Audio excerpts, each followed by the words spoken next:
Buenas noches, doctor Arias. El grupo está conformado por mi persona, León Rodríguez, el doctor Vladimir Osa, el doctor David Camargo, el doctor Roberto Díaz y la doctora Daisy Polanco.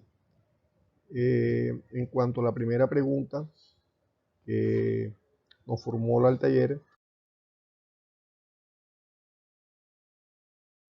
¿qué es el contrato de transporte de cosas y en qué se diferencia con el contrato de transporte de personas? Esto se encuentra estipulado en el artículo 1008 del Código de Comercio colombiano. Y no es otra cosa que el transporte de un lugar a otro de una cosa. Una persona contrata a una empresa transportadora para que le lleve de un lugar a otro una cosa. Pero en el contrato de transporte de cosas intervienen tres figuras. Uno, la persona remitente, el destinatario y el transportador. Esta es una de las grandes diferencias que se dan con el transporte de personas, porque es que el contrato de transporte de personas vemos que hay un transportador y una persona a la cual se le paga un pasaje para que esta persona la lleve a la persona de un lugar a otro. En el transporte de cosas estamos hablando de cosas como tal, pero ya intervienen tres personas y el valor monetario no es de un pasaje, sino de un flete como tal. Entonces, esta es otra gran diferencia. Ya hablamos de pasajes, aquí hablamos de flete. Allí hay dos personas, aquí intervienen tres, pero pueden ser dos porque el remitente y el destinatario puede ser una persona. Esas son las dos grandes diferencias que encontramos en cuanto entre el contrato de transporte de personas y el contrato de transporte de cosas.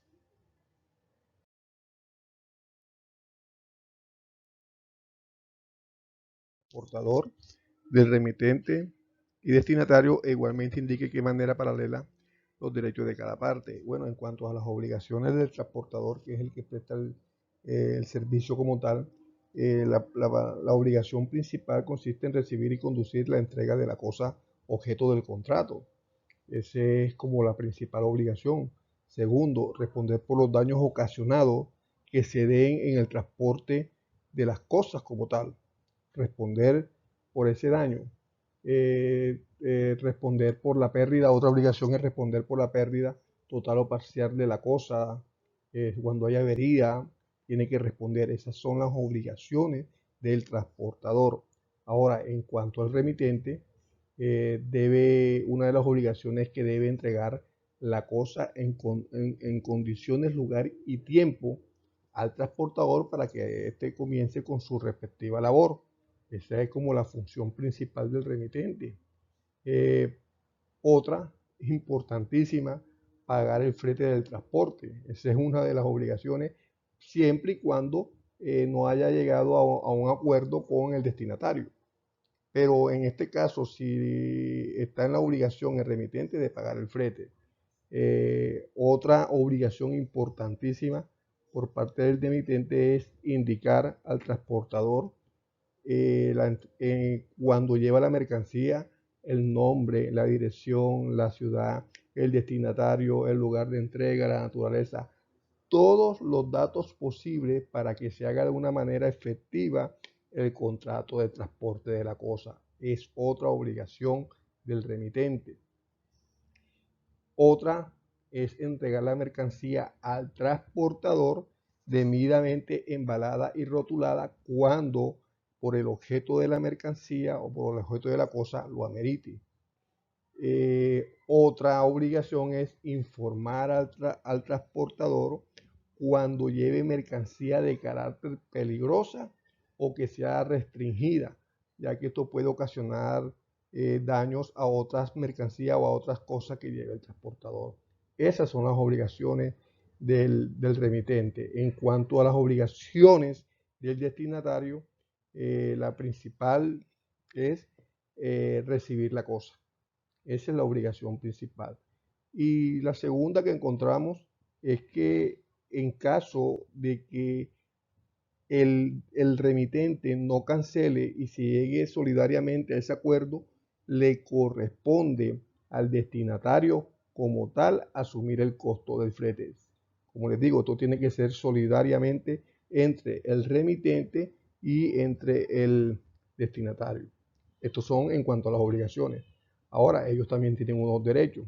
Entonces, por lo menos uno de los derechos que tiene el transportador es que si se retira la cosa, si le llevaba una cosa y se retira la cosa, él tiene derecho a que se le paguen los gastos y se indemnice por parte del remitente o del destinatario los daños y perjuicios que se le ocasionaron y se le restituya la carta de porte, que ese es otro tema importante. Él puede, otro derecho que tiene es que él puede disponer de las cosas fungibles o susceptibles al daño. Cuando por la naturaleza de la cosa vea que se está como dañando la cuestión, se está dañando la mercancía, se está dañando, él puede disponer, pero siempre con una licencia de la autoridad policiva. También tiene un derecho que se conoce como el derecho de retención y es sobre los efectos que conduzca hasta que le sean pagado el porte y los gastos. El remitente y el destinatario tienen una obligación y si a él no le cancelan el cobro del flete, o sea, el pago del flete, él puede retener la mercancía hasta que le sea cancelado. En cuanto al remitente, como tal, ellos tienen derecho primero que todo, a que se le cumplan todas las obligaciones resultado del contrato de transporte, a que se le cumplan todas. Disponer de la mercancía retirándola del sitio donde él quiera, sitio de partida o el sitio del destino, es uno de los derechos que tiene él, inclusive deteniéndola durante la ruta y disponer de la mercancía. Es un derecho que tiene siempre y cuando no menoscabe o no vaya en contravía del bien o de los derechos del transportador.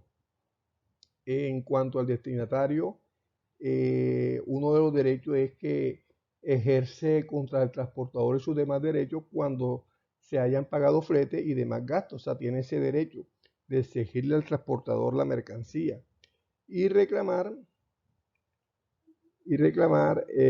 la cosa transportada. Esos son los derechos que tiene el remitente, que tiene el destinatario, que tiene el transportador y a la vez también las obligaciones que ya enumeramos anteriormente. Eso es en cuanto al segundo punto. ¿Qué puede o qué potestad tiene el transportador en aquellos eventos en los que no se le quiere pagar el flete o existe diferencia o discrepancia sobre el valor del flete? En esto es muy claro el Código de Comercio en el artículo 1009, donde nos manifiesta que primero que todo que es obligación del remitente la cancelación del flete, pero esa obligación es solidaria con el destinatario. O sea, en caso de que el remitente no quiera pagar, le corresponde al destinatario.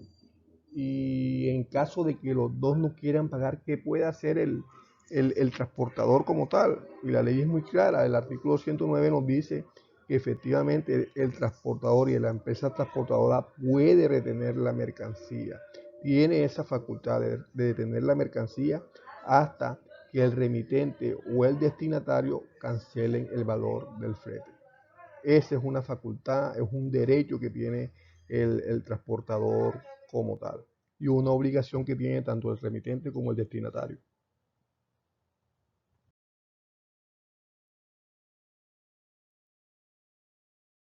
Cuarta pregunta, ¿cómo puede actuar el transportador que al transportar cosas corruptibles se empieza a dañar durante el transcurso del trayecto?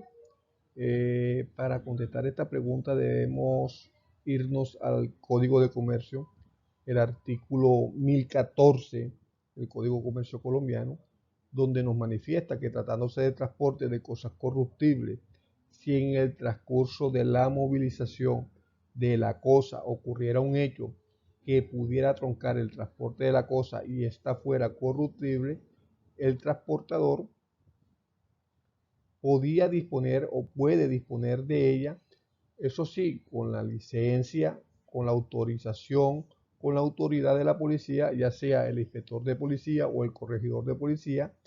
Ojo, siempre y cuando no fuera posible comunicarse con el remitente o el destinatario para pedir permiso o para tomar una decisión con la cosa.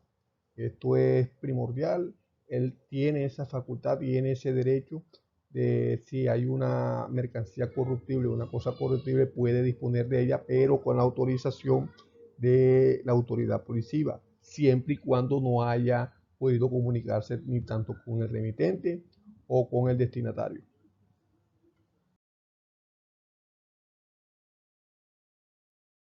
La quinta pregunta es: ¿en qué consiste el embalaje? ¿Quién debe hacerlo? ¿Y qué consecuencia trae recibir y transportar cosas mal embaladas? Aquí vemos que hay una pregunta principal, pero con tres preguntas distintas. Lo primero es: ¿en qué consiste el embalaje? El embalaje simplemente es aquel proceso necesario para acondicionar los productos, las mercancías, las cosas, para poder agruparlo y poder tener una manipulación en cuanto al transporte y almacenamiento adecuadamente. Eso es como tal el embalaje. Ahora, en cuanto a la segunda pregunta, ¿quién debe hacerlo? El artículo 1013 del Código de Comercio es muy claro y dice que este es una obligación del remitente. El remitente deberá entregar las mercancías al transportador debidamente embaladas y rotuladas. En cuanto a la tercera pregunta, que se desprende de la pregunta principal, es: ¿pero y qué consecuencia trae recibir y transportar cosas mal embaladas? Entonces vemos que el transportador, ojo con esto, será responsable de los daños ocasionados por el manejo inadecuado de las mercancías y además responderá, y aquí nace una obligación, responderá por los perjuicios provenientes de la falta o deficiencia de embalaje. Cuando, ojo con esto, cuando a sabiendo de esta circunstancia se haga cargo de transportarla, si la naturaleza o condición de la cosa corresponde a la indicada por el remitente. Si él aceptó esa mercancía embalada y hubo daños y perjuicios en otras mercancías o en la misma mercancía, ya esto es una obligación que le corresponde al transportador o a la empresa transportadora.